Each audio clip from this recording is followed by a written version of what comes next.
अब कुछ problems simple lifting machine पे देखते हैं. Problem that I am going to read here. A machine requires an effort of 5 kilonewton to lift a load of 60 kilonewton. यानी 60 kilonewton load उठाने के लिए 5 kilonewton लोड लग रहा है, एफर्ट लग रहा है. The velocity ratio of machine is 20. Velocity ratio 20 दिया है. Find the load lost due to friction. Load lost due to friction and efficiency of this machine at this load. जो load लगा के रखा है उस लोड पे एफिशिएंसी निकालना है.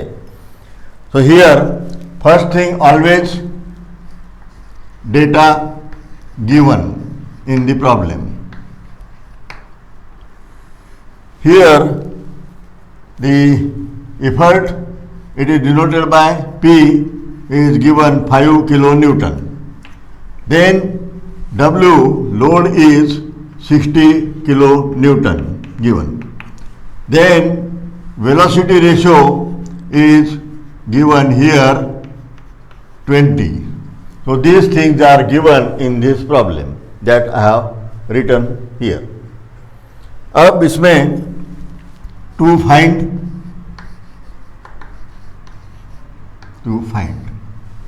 क्या पूछा गया है. Here the question ask WF, load lost in friction.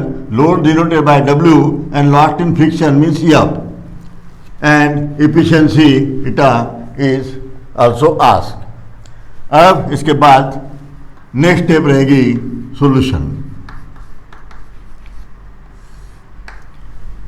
Solution में ऑलवेज कोई भी सब्जेक्ट रहने दो, न्यूमेरिकल्स में जो पूछा गया है यानी टू फाइंड के लाइन में उसके संदर्भ में जो भी इक्वेशंस अपने को पता है वो इक्वेशंस पहले यहाँ पे लिख देना चाहिए. It is better practice.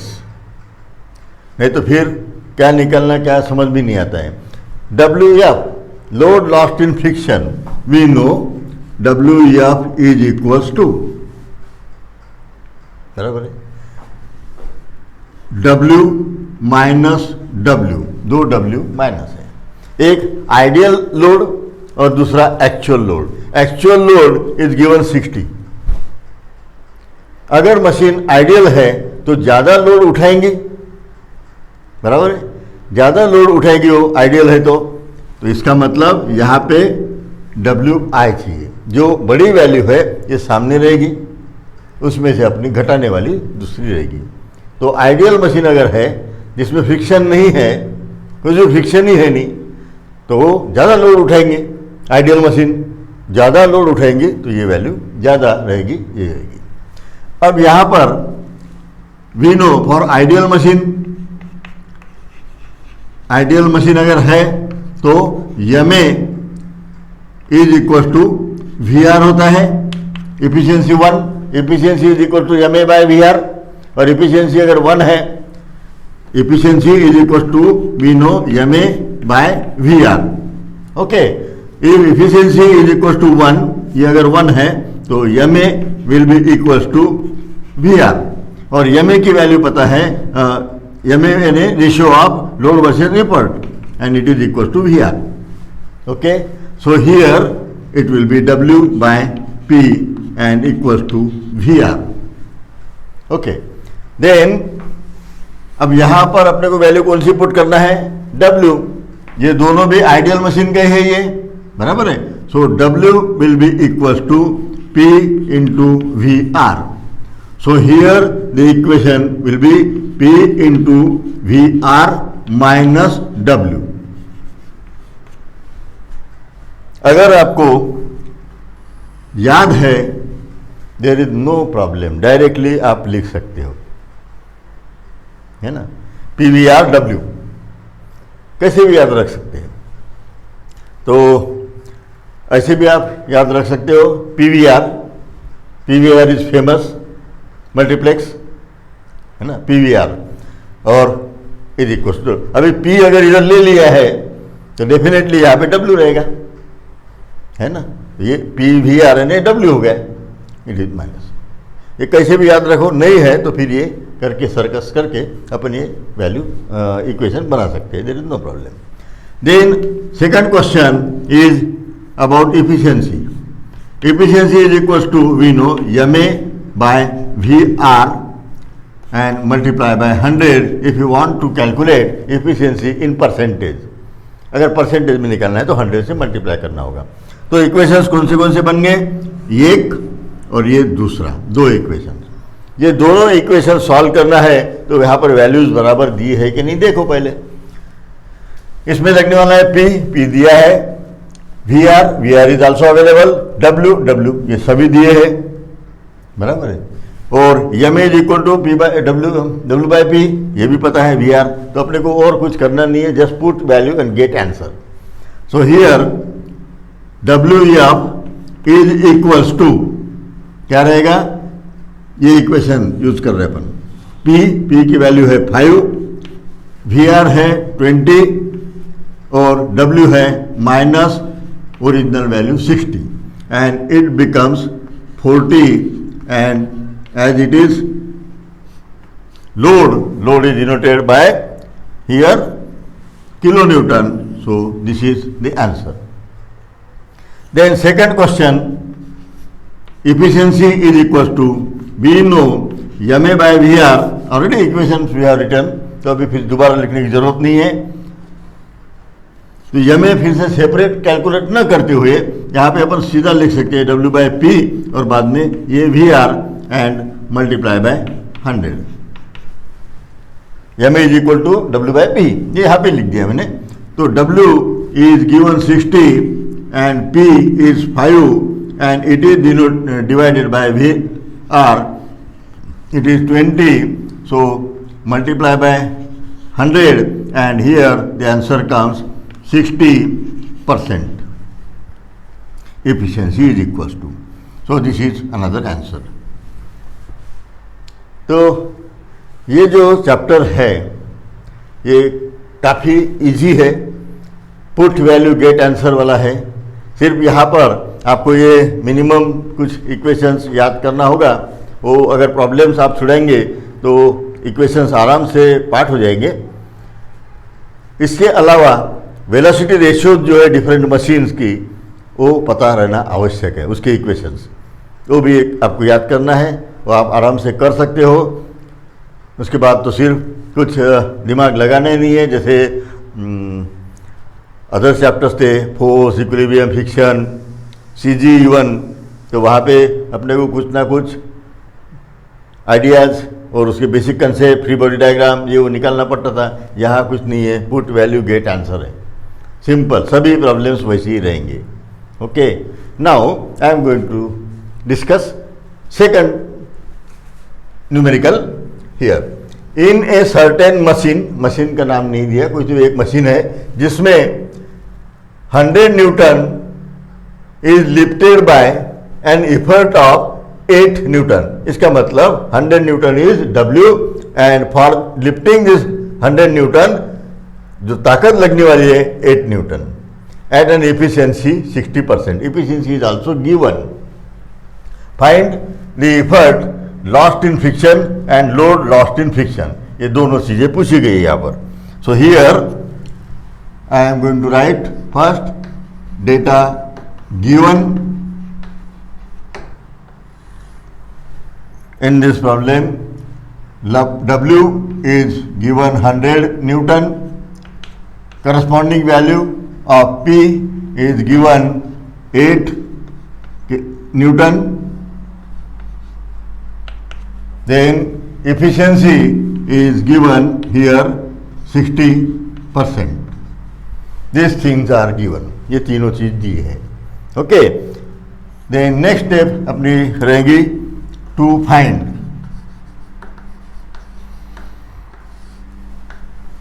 To find में पूछा क्या गया है, find effort lost in friction, effort lost in friction and load lost in friction, ये दो चीजें पूछी गई है। So effort lost in friction means P F and second one W F।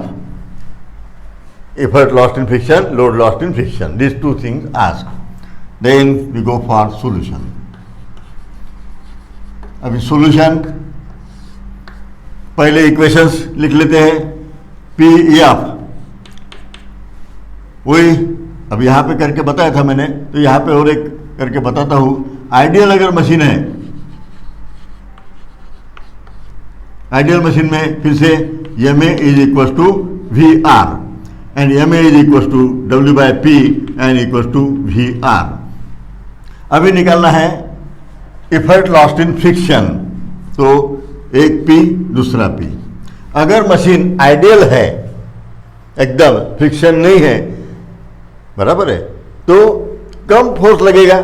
कोई भी वेट उठाने के लिए कम लगेगा, आइडियल में कम लगेगा. देखो आइडियल में कम इफर्ट लगेगा, इसका मतलब आइडियल इफर्ट की वैल्यू कम रहेगी, तो ये सेकंड टर्म हो जाएंगी और ये माइनस. एक्चुअल से ये वैल्यू कम रहेगी. So here from this equation P को इधर लेके जाओ, वी आर को इधर लेके आओ और ऐसे लिख सकते हैं अपन P is equal to W by V R. Okay, तो ये इक्वेशन बनेगा यहाँ पर P minus W divided by V R and it is P F. This equation, ये इक्वेशन है. अगर डायरेक्टली ध्यान में है तो देयर इज नो प्रॉब्लम, ये कुछ करने की जरूरत नहीं है. और exam point of view directly आपने ध्यान में रखना बेटर है. Then W F already equation मैंने बना के दिया है यहाँ पर, P V R minus W, ये सेकंड इक्वेशन, ये यहाँ पर अपन ने किया है ऑलरेडी, वही इक्वेशन यहाँ पर लिखा है. अब ये इक्वेशन ऑपरेट करने के लिए इक्वेशंस अपने को वैल्यूज बराबर है या नहीं वो देखना होगा. यहाँ पर P की वैल्यू लगेंगी, P की वैल्यू अवेलेबल है, नो प्रॉब्लम. W अवेलेबल है, ये देखिए आप, ये वैल्यूज P की अवेलेबल है, दी है, W अवेलेबल है. वेलोसिटी रेशियो की वैल्यू यहाँ पे भी लगेंगी, यहाँ पे भी लगेगी, और डायरेक्ट दिया नहीं है. अब वेलोसिटी रेशियो दिया नहीं है तो अपन ये कैसे निकाल सकते हैं, बराबर है. तो वेलोसिटी रेशियो ये कौन से टर्म में आता है? एक तो मशीन अगर है तो वहाँ पे इक्वेशंस है, लेकिन यहाँ पे पर्टिकुलर मशीन कुछ दी नहीं है, ये सर्टेन मशीन है, वो तो क्वेश्चन निकल गया. अब वेलोसिटी रेशियो कहाँ पर दिखता है अपने को, अपन ने जो पढ़े हैं उसमें एफिशिएंसी जो है, एफिशिएंसी की इक्वेशन में वेलोसिटी रेशियो अवेलेबल है. So efficiency is equal to M A divided by velocity ratio and multiply by 100. ये इक्वेशन है कि जिसमें वेलोसिटी रेशियो अवेलेबल है. अब ये सॉल्व कर सकते हैं क्या अपन, जिससे वेलोसिटी रेशियो निकल जाए. तो उसके लिए क्या चाहिए, एफिशिएंसी दी है, तो ये काम हो गया.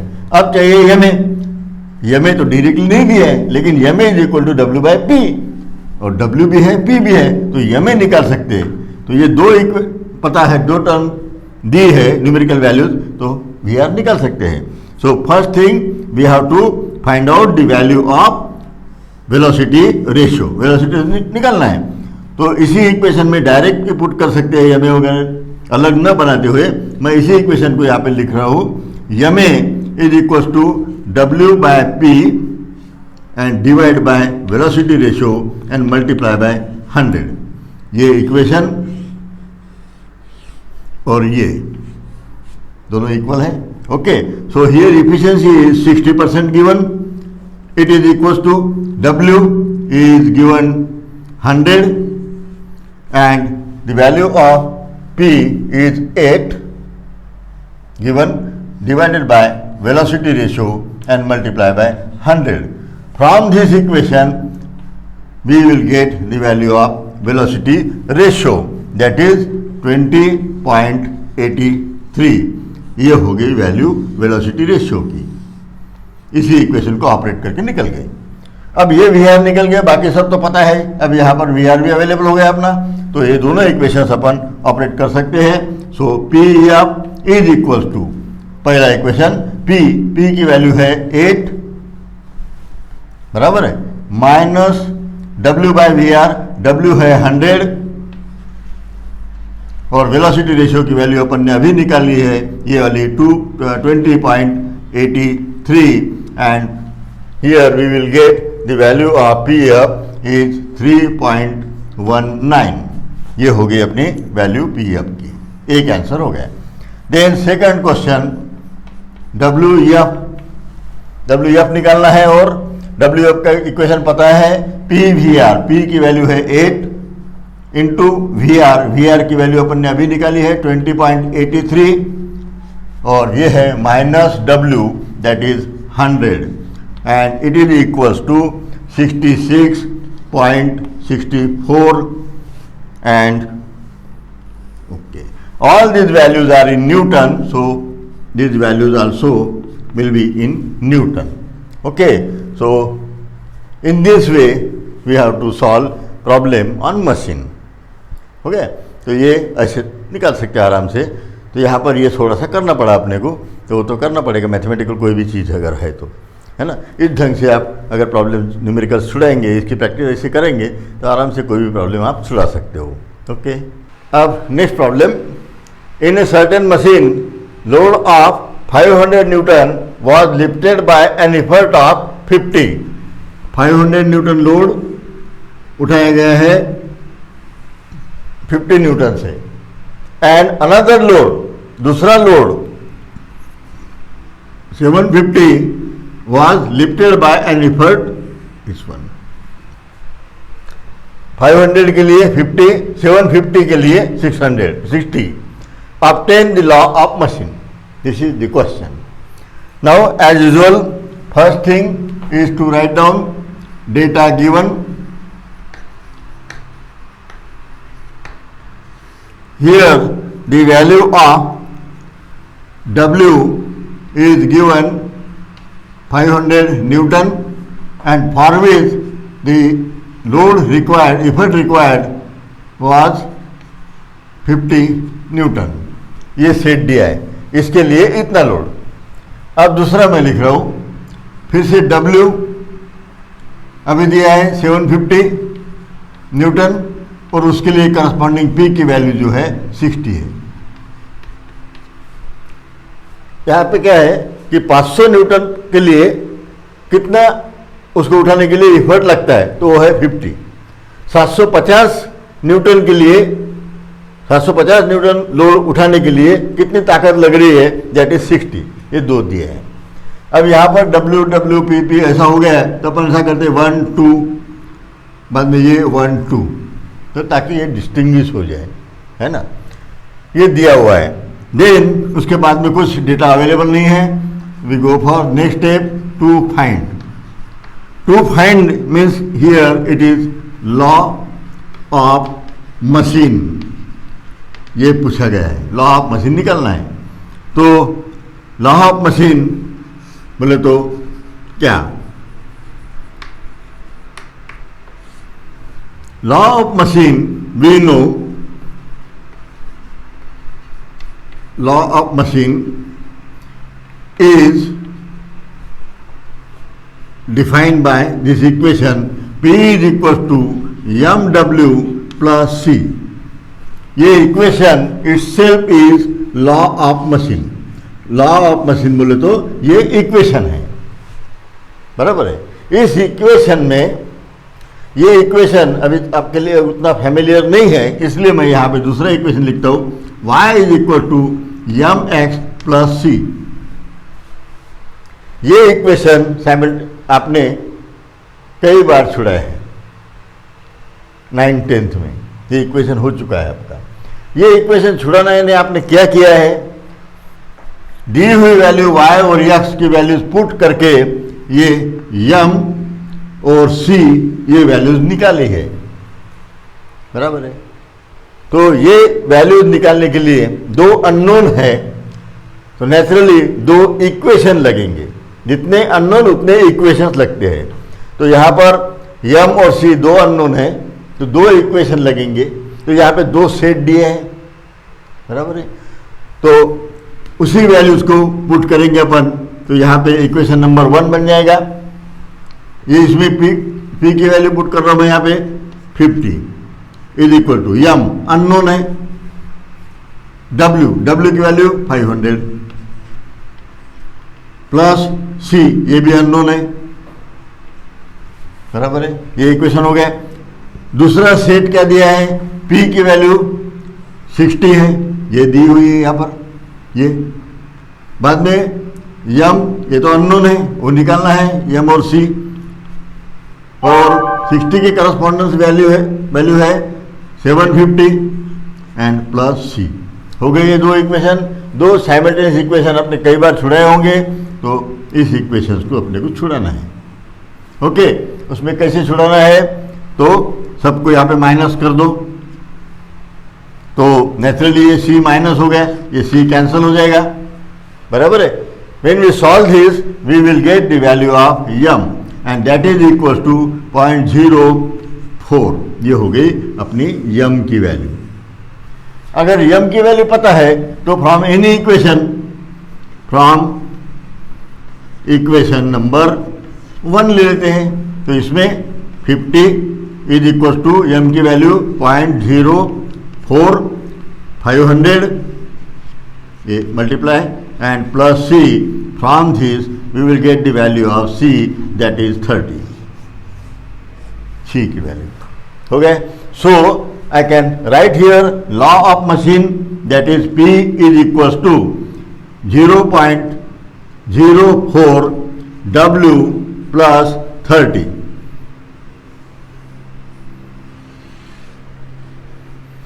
ये जो इक्वेशन है, this equation itself law of machine. ये क्या है, लॉ ऑफ मशीन। इसका यूज क्या है, अगर लॉ ऑफ मशीन अगर अपने पास अवेलेबल है, और अब कोई भी मशीन का अगर लॉ ऑफ मशीन अवेलेबल है, तो यहाँ पर दिए हैं 500, 750। अगर मान लो आपको बताया गया कि 2000 न्यूटन के लिए कितना लोड लगेगा, 2000 वेट उठाने के लिए कितना एफर्ट लगेगा, तो W की वैल्यू 2000 पुट कर दो, P की वैल्यू मिल जाएंगी, उतना लोड लगा दो, तो अपना काम हो जाएगा, बराबर है। तो वो इसका प्रैक्टिकल यूज़ है। तो ये अपने इंजीनियरिंग मैकेनिक्स के एक्सपेरिमेंट्स, नंबर ऑफ एक्सपेरिमेंट्स है सभी मशीन पे, तो हर जगह लॉ ऑफ मशीन निकाले गए हैं। आप अगर वहाँ पे ट्राई किया होगा एक कैलकुलेशन से, अगर 5 kg तक आपने सेट रीडिंग ले लिए, एकदम से 15 किलो के लिए कितना लगेगा, तो आप कैलकुलेट करके देखना और उतनी वेट इफर्ट पुट करो, तो आपको डायरेक्टली मोशन दिखेगी, वेट उठते हुए दिखेगा। ये इसका यूज़ है। Okay, now second problem, A velocity ratio of certain machine is, अब वेलोसिटी रेशियो दिया है यहाँ पे 40, law of machine is also given. अब यहाँ पे क्या है, लॉ ऑफ मशीन ही पूरा दे दिया है। लॉ ऑफ मशीन है P इज इक्वल टू रहता है, इसलिए यहाँ पे न्यूटन या किलो न्यूटन ये इसका यूनिट रहेगा, क्योंकि ये वैल्यू एक तो न्यूटन में रहेगी या तो किलो न्यूटन में रहेगी। ये लॉ ऑफ मशीन दिया है, find the maximum mechanical advantage, ये पूछा गया है। ऑल्सो फाइंड मैक्सिमम इफिशियंसी, ये पूछा गया है, बराबर। मैक्सिमम मैकेनिकल एडवांटेज और मैक्सिमम इफिशियंसी। और एक चीज पूछी गई है, state whether machine is reversible और नॉट, मशीन रिवर्सिबल है या नहीं, ये भी पूछा गया है। सो हियर पहली स्टेप, डेटा गिवन, क्या डेटा अवेलेबल है इस प्रॉब्लम में।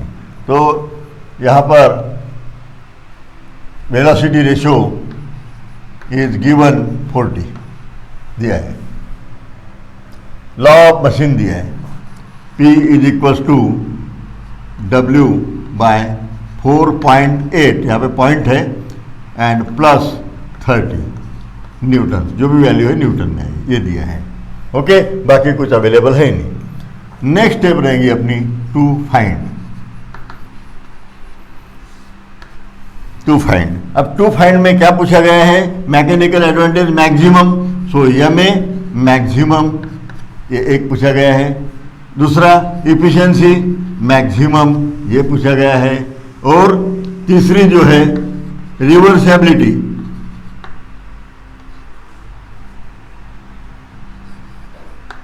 मशीन की रिवर्सिबिलिटी पूछी गई है, रिवर्सिबल है या नहीं है।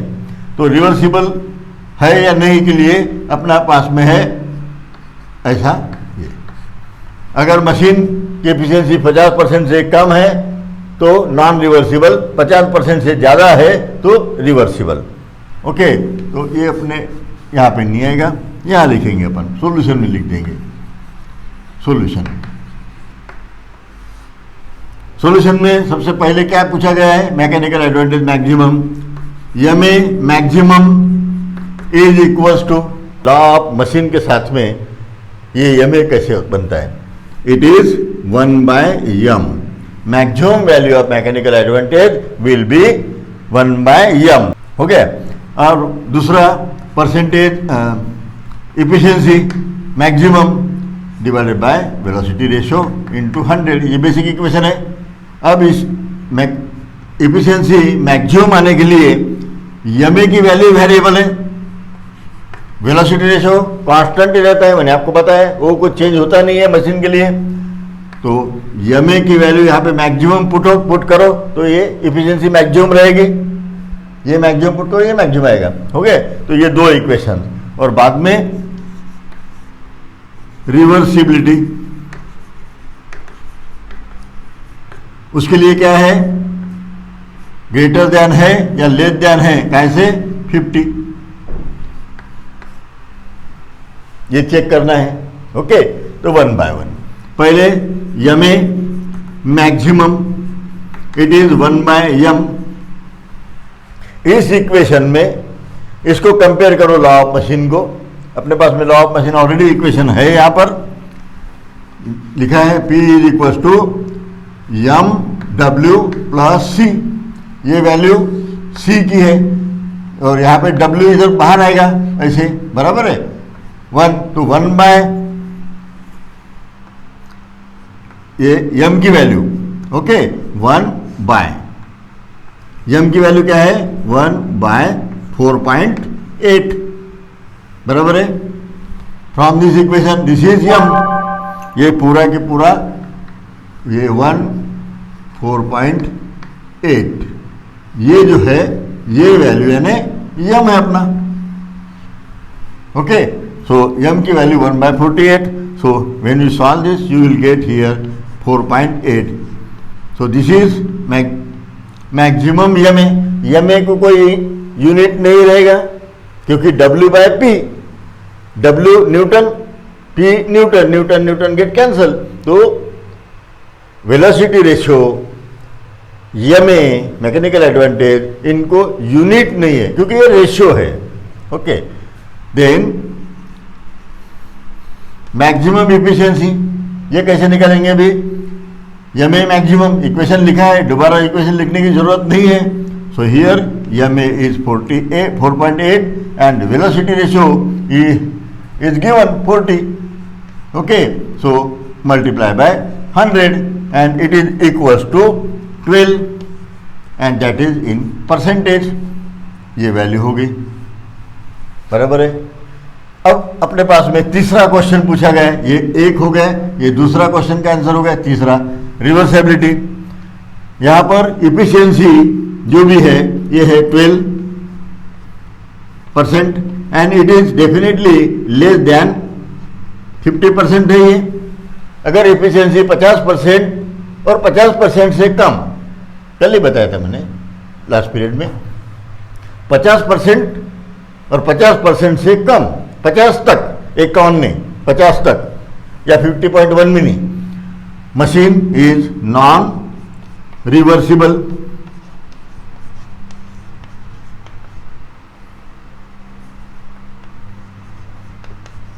मशीन इज नॉन रिवर्सिबल रहेंगी, अपनी मशीन रिवर्स डायरेक्शन में काम नहीं करेगी, बराबर है। तो रिवर्सिबिलिटी और रिवर्सिबल मशीन के बारे में मैं बता चुका हूँ। Machine can work in reverse direction, that machine is called reversible. Okay,